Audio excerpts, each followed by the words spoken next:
स्वागत है आपका। मैं हूं आपके साथ नेहा दुबे। छत्तीसगढ़ विधानसभा में कांग्रेस विधायकों द्वारा पत्रकार के साथ की गई धक्का मुक्की और धमकीबाजी के बाद पूर्व मुख्यमंत्री भूपेश बघेल के बयान पर भाजपा प्रदेश मीडिया प्रभारी अमित चिमनानी ने कांग्रेस से पूछा है कि आखिर ऐसी क्या नौबत आ गई है कि कांग्रेस को विधानसभा में झूठ बोलना पड़ा।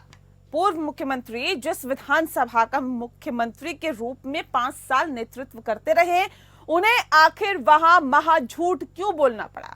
जिस पत्रकार के साथ कांग्रेस के लोगों ने धक्का मुक्की की, उसे धमकाया, उसे भूपेश बघेल ने फर्जी पत्रकार बताया और कहा कि वह पत्रकार के भेष में घुस आया था।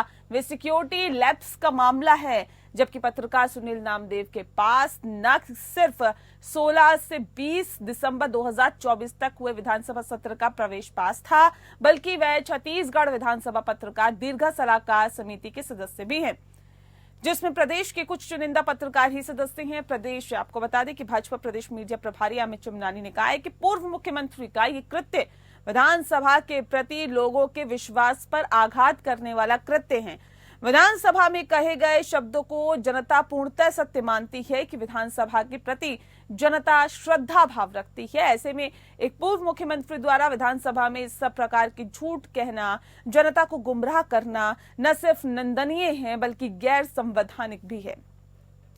जिस संविधान को हाथ में लेकर कांग्रेस के नेता घूम रहे हैं, उसी संविधान की धज्जियां वे रोज उड़ा रहे हैं।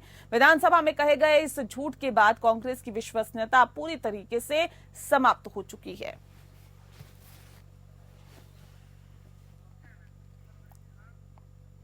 जांजगीर चांपा जिले के अकलतरा ब्लॉक के ग्राम खोड़ में आजादी के 7 दशक बीत जाने के बाद भी गांव के लोगों को बुनियादी सुविधाएं आज तक मुहैया नहीं हुई है। बता दें आपको कि लोग आज भी नरक जैसी जिंदगी जीने को मजबूर है।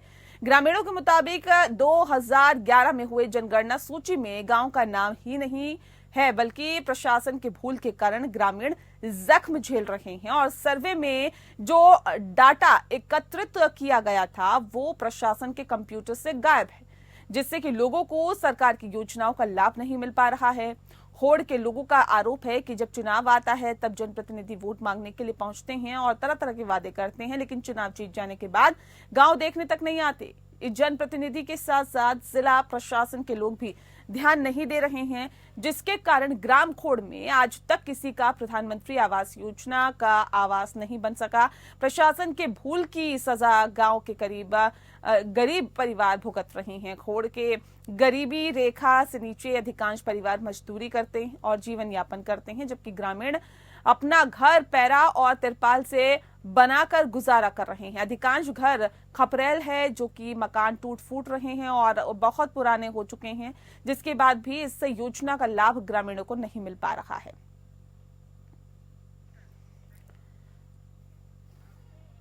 छत्तीसगढ़ राज्य महिला आयोग की अध्यक्ष डॉक्टर किरणमयी नायक, सदस्यगण ओजस्वी मंडावी, लक्ष्मी वर्मा और दीपिका सोरी ने दुर्ग के जिला कार्यक्रम अधिकारी महिला एवं बाल विकास विभाग के कार्यालय में महिला उत्पीड़न के साथ ही संबंधित प्रकरणों पर सुनवाई की। आयोग के अध्यक्ष डॉक्टर किरणमयी नायक की अध्यक्षता में आज प्रदेश स्तरीय 299वीं सुनवाई हुई। दुर्ग में 11वीं सुनवाई और दुर्ग में सुनवाई में कुल 32 प्रकरण सुनवाई के लिए रखे गए थे।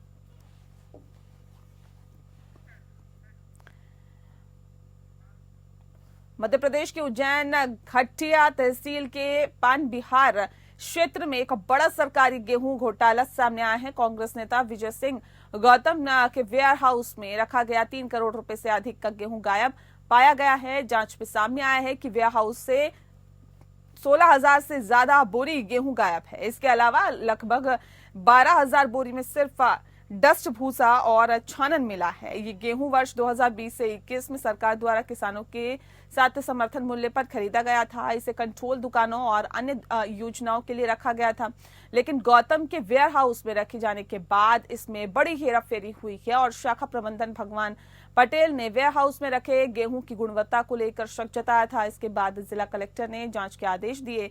एसडीएम राजाराम करजहरे के नेतृत्व में एक टीम ने वेयर हाउस का निरीक्षण किया और गड़बड़ी का खुलासा किया। फिलहाल वेयर हाउस को सील कर दिया गया और जांच रिपोर्ट जल्द ही कलेक्टर को सौंप दी जाएगी। इस मामले में पुलिस ने भी शिकायत दर्ज कराई है और आपको बता दें कि ये मामला सरकारी खाद्य सुरक्षा प्रणाली पर एक बड़ा सवाल खड़ा करता है। किसानों से खरीदे गए गेहूं का इस तरह से दुरुपयोग होना बेहद ही गंभीर मसला है।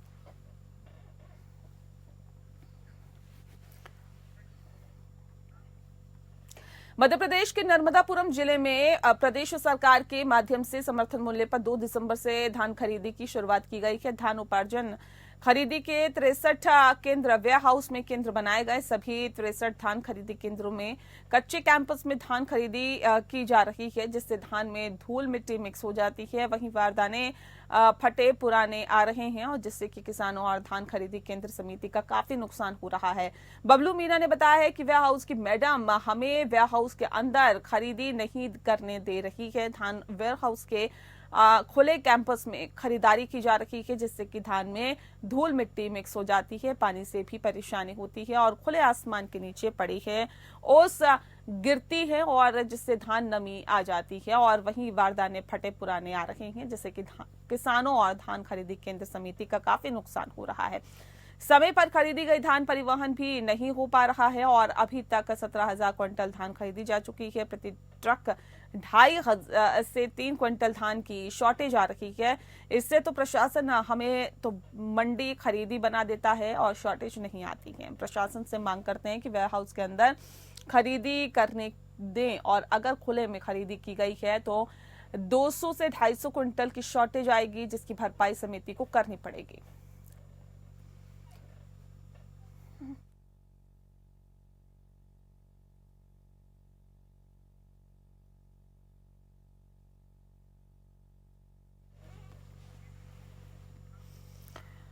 मध्य प्रदेश हाईकोर्ट जबलपुर ने इंदौर की युवती और सिरोहा के युवक की कोर्ट मैरिज शादी की अनुमति दे दी है। मध्य प्रदेश हाईकोर्ट के चीफ जस्टिस सुरेश कुमार गैथ ने युवक और युवती को शादी करने की अनुमति दे दी है। आपको बता दें कि इंदौर की रहने वाली अंकिता राठौर और जबलपुर के रहने वाले हसनैन अंसारी लिविंग रिलेशनशिप में थे और 12 नवंबर 2024 को युवती और युवक ने जबलपुर कलेक्टर कार्यालय में रजिस्टर्ड विवाह होना था।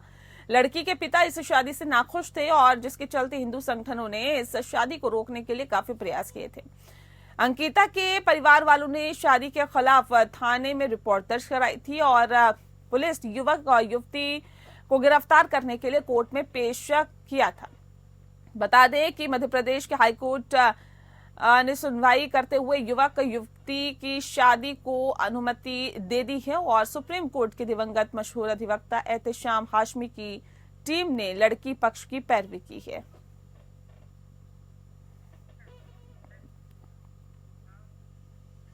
जय श्री राम के नारे न लगाने और आरएसएस ज्वाइन करने से इनकार करने पर एक गेस्ट फैकल्टी को प्रताड़ित करने का सनसनीखेज मामला सामने आया है।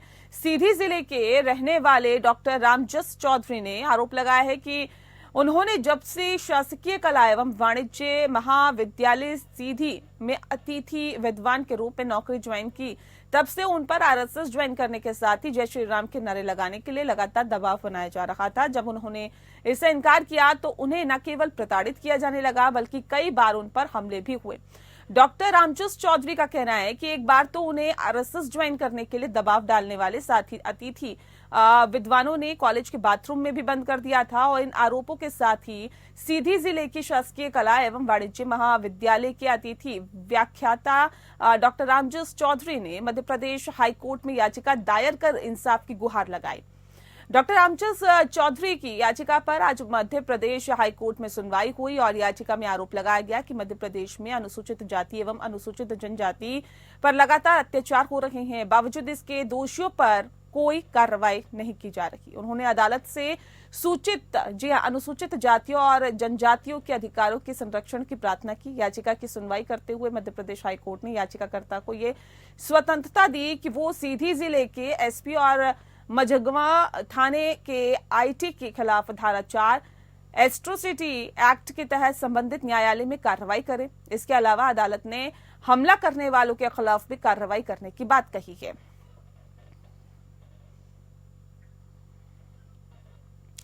जयपुर भांकरोटा एलपीजी टैंकर हादसे मामले में अब तक 14 लोगों की मौत हो गई है। इस हादसे पर supreme court committee on road safety के मुख्य सचिव ने रिपोर्ट उनसे मांगी गई है। बता दें आपको कि राजस्थान मुख्य सचिव सुधांशु पंत के निर्देश पर हादसे में कमेटी गठित की गई। संयुक्त जांच दल सड़क दुर्घटना के समस्त पहलुओं की विस्तृत जांच सहित दुर्घटना के लिए उत्तरदायी सड़क निर्माण और विभाग के उत्तरदायित्व निर्धारण सहित अन्य पहलू पर जांच करेगा। जांच के लिए 20 जनवरी तक सुप्रीम कोर्ट ने टाइमलाइन दी है। वहीं राज्य सरकार ने मृतकों के परिजनों को 5 लाख रुपए और घायलों को 1 लाख रुपए, वहीं केंद्र सरकार ने 2 लाख रुपए मृतकों के परिवार वालों को देने का ऐलान किया है। सचिन पायलट ने एसएमएस हॉस्पिटल पहुंचकर भांकरोटा आग हादसे में घायलों से मुलाकात कर उनकी कुशलक्षेम पूछे।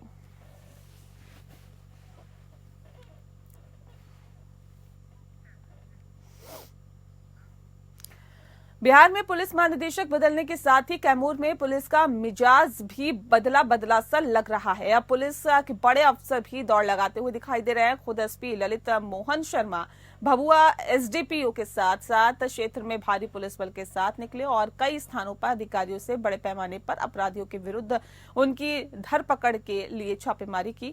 वहीं कई मामलों में कुर्की जब्त भी की गई है और इसकी कार्रवाई की गई है। इस संबंध में एसडीपीओ भभुआ शिवशंकर प्रसाद ने बताया है कि इस महाअभियान में कुर्की से जुड़े हुए 76 मामलों का टारगेट मिला हुआ है।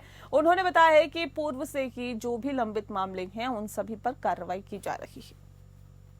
झारखंड मुक्ति मोर्चा फुसरो नगर कमेटी की ओर से करगली गेट में केंद्रीय गृह मंत्री अमित शाह का पुतला दहन किया गया। श्री शाह द्वारा संसद में बाबा आंबेडकर के खिलाफ दिए गए कथित बयान का विरोध किया गया। कार्यकर्ता करगली गेट कार्यालय से पुतला लेकर नारेबाजी करते हुए करगली गेट स्थित गांधी चौक पहुंचे और पुतला दहन किया गया। फुसरो नगर अध्यक्ष दीपक महतो ने कहा है कि चुनाव के समय दलितों के हित की बात करने वाली भाजपा का दोहरा चरित्र सामने आ चुका है। युवा नेता भोलू खान ने कहा है कि झामुमो इस मुद्दे पर चुप नहीं बैठेगा। वहीं जिला सचिव जय नारायण महतो ने कहा है कि बाबा आंबेडकर का अपमान लोकतंत्र के खिलाफ है।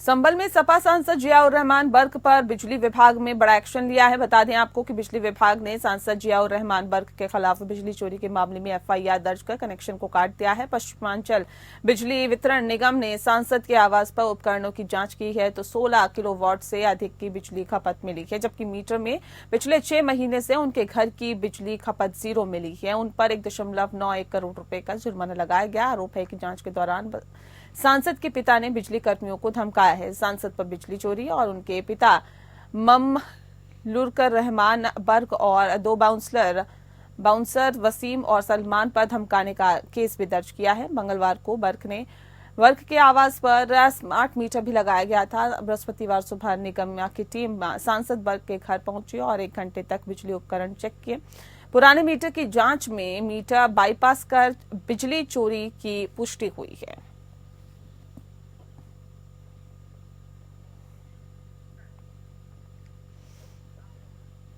सोनभद्र कलेक्ट्रेट परिसर में सपा कार्यकर्ताओं ने गृह मंत्री अमित शाह के खिलाफ प्रदर्शन किया और उनका इस्तीफा मांगा है। प्रदर्शन कर रहे सपा कार्यकर्ताओं ने सरकार के खिलाफ जमकर नारेबाजी की है। सपा कार्यकर्ताओं ने अमित शाह पर बाबा साहब भीमराव अंबेडकर के प्रति अपशब्दों का प्रयोग करने का आरोप लगाया है।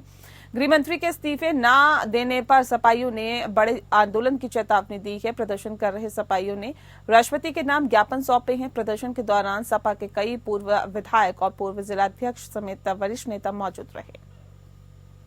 राजी, आज जो ये प्रदर्शन चल रहा है तो ये किस बात को लेकर चल रहा है और क्या आप लोग की मांगे हैं? देखिए, भारतीय जनता पार्टी जब से सत्ता में आई है तब से लगातार भारत के संविधान पे और दलितों, पिछड़ों, अनुसूचित जाति, अनुसूचित जनजाति के हक अधिकार पे, उनके संविधान पे लगातार हमला कर रही है। भारतीय जनता पार्टी की नीति और नियति दोनों विपरीत दिशा में चलती है। हम लोग भोजपुरी में एक कहावत कहते हैं, अक्सर गांव में सुना जाता है कि जो बहुत ठग होता है उसके लिए बोला जाता है कि मुख में राम बगल में छुरी।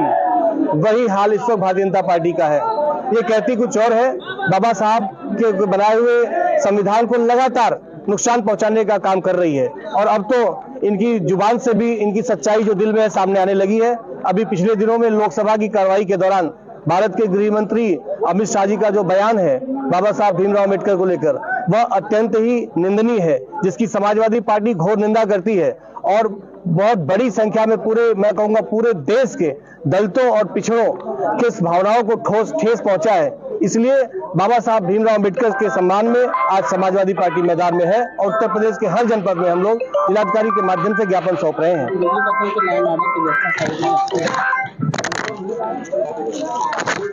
देखने को मिली कि दलित अपनी बारात में घोड़ी पर नहीं चढ़ सकता। अगर दलित ने मूछें रखी हैं तो उस मूछे को भी उखाड़ने का काम भारतीय जनता पार्टी के लोगों ने किया है।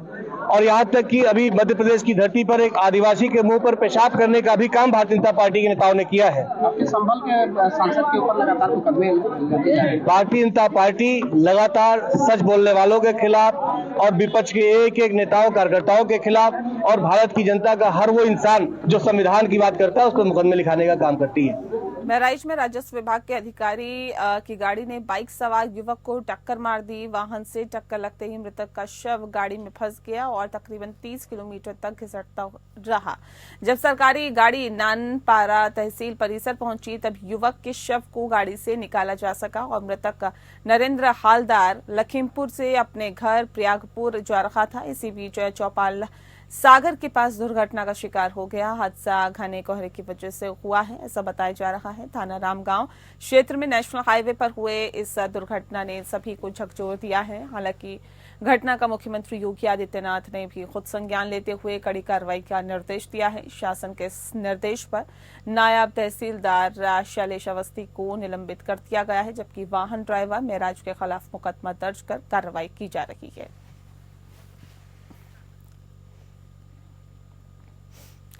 संभल और बनारस के बाद अब पश्चिम उत्तर प्रदेश के मुजफ्फरनगर में मुस्लिम आबादी के बीच स्थित एक शिव मंदिर खंडर अवस्था में पड़ा हुआ मिला है। मंदिर के बारे में पड़ताल की गई तो इसका इतिहास बेहद चौंकाने वाला निकला और मंदिर की स्थापना आजादी के 23 साल बाद सन 1970 में हुई थी। लेकिन राम मंदिर विवाद के दौरान इस इलाके में बढ़ती मुस्लिम आबादी की वजह से हिंदुओं ने पलायन शुरू कर दिया और मंदिर खंडर बनता चला गया। दरअसल नगर कोतवाली क्षेत्र के लद्दा वाले मोहल्ले में 54 साल पहले 1970 में भगवान शिव शंकर के मंदिर की स्थापना की गई थी और उस समय ये क्षेत्र हिंदू बाहुल्य हुआ करता था। लेकिन धीरे धीरे मुस्लिम आबादी बढ़ने के बाद हिंदू समाज के लोग यहाँ पर पलायन कर गए और यहाँ से पलायन करने के साथ ही ये मंदिर खंडर में तब्दील होता गया। आपको बता दें कि इस समय ये मंदिर मुस्लिम बाहुल्य इलाके में होने के चलते मंदिर में ना तो कोई पूजा हिंदू अर्चना यहाँ पर करते आए हैं और ना ही करते हैं और ना ही इस मंदिर में इस समय कोई भगवान की मूर्ति स्थापित है। बताया भी जाता है कि राम मंदिर विवाद के वक्त जब दंगा हुआ था और उस समय यहाँ पर रहने वाले हिंदू समाज के लोग इस मोहल्ले को छोड़कर दूसरी जगह पलायन कर गए थे और पलायन के समय ये लोग अपने साथ इस मंदिर में स्थापित शिवलिंग और अन्य भगवानों की मूर्तियों को भी साथ ले गए थे।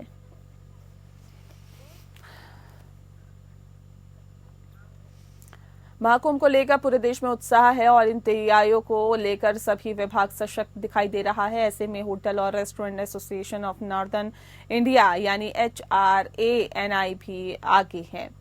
बता दें आपको कि 30 साल के बाद कानपुर में एक सम्मेलन कर रहा है और इसमें पर्यटक विभाग के लोग व्यापारियों की मौजूदगी यहाँ पर रहेगी, क्योंकि होटल और restaurant association of northern India north की बॉडी है जिसमें उत्तर प्रदेश, दिल्ली, लद्दाख, जम्मू कश्मीर समेत 10 स्टेट आते हैं और इन सभी स्टेट से लोग होने वाली बैठक में शामिल होंगे। फूड विभाग के लोग भी शामिल होंगे जो कि किसानों से सीधे क्रय करते हैं। इस सम्मेलन में पर्यटक विभाग के लोग बताएंगे कि महाकुंभ में किस तरह की तैयारियां चल रही है, क्या क्या बेहतर हो रहा है, जिसके बाद ये तय होगा कि कितना बेहतर व्यवस्था महाकुंभ की जा सकेगी और वह कितना सहयोग कर सकते हैं। साथ ही कानपुर प्रयागराज से जुड़ा हुआ है। यूं कहा जा सकता है कि काफी नजदीक है प्रयागराज से कानपुर और व्यापारियों से भी संपर्क किया जाएगा कि वो महाकुंभ को लेकर क्या सहयोग कर सकते हैं, जिसके साथ ही महाकुंभ को सफल बनाया जा सके। आस्था का केंद्र 2025 महाकुंभ में और संभावनाओं को खोजा जाएगा जिससे कि उसे और सफल बनाया जा सके। पर्यटक क्षेत्र में और क्या बेहतर किया जा सके और जिसके लिए लोगों का ध्यान केंद्रित किया जा सके। पर्यटक क्षेत्र को और अच्छा बनाएं और बढ़ावा दिया जा सके। और महाकुंभ के बारे में पर्यटक विभाग के लोग सम्मेलन में आए और व्यापारियों को जानकारी देंगे और बताएंगे।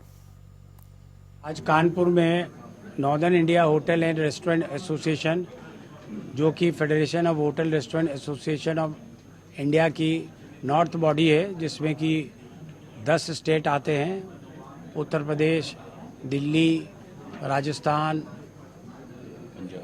पंजाब, चंडीगढ़, हरियाणा, हिमाचल प्रदेश, उत्तराखंड, जम्मू कश्मीर और लद्दाख। तो यहाँ की बोर्ड मीटिंग है हमारी, सारे लोग आए हुए हैं विभिन्न प्रदेशों से। और कल 10:30 बजे से एक कॉन्क्लेव होगा, जिसमें पर्यटन, उत्तर प्रदेश का पर्यटन विभाग कुंभ पर अपनी सारी तैयारियों के बारे में जो है उसकी जानकारी देगा। और इसी के साथ फिलहाल इस बुलेटिन में इतना ही। मुझे दीजिए इजाजत। नमस्कार।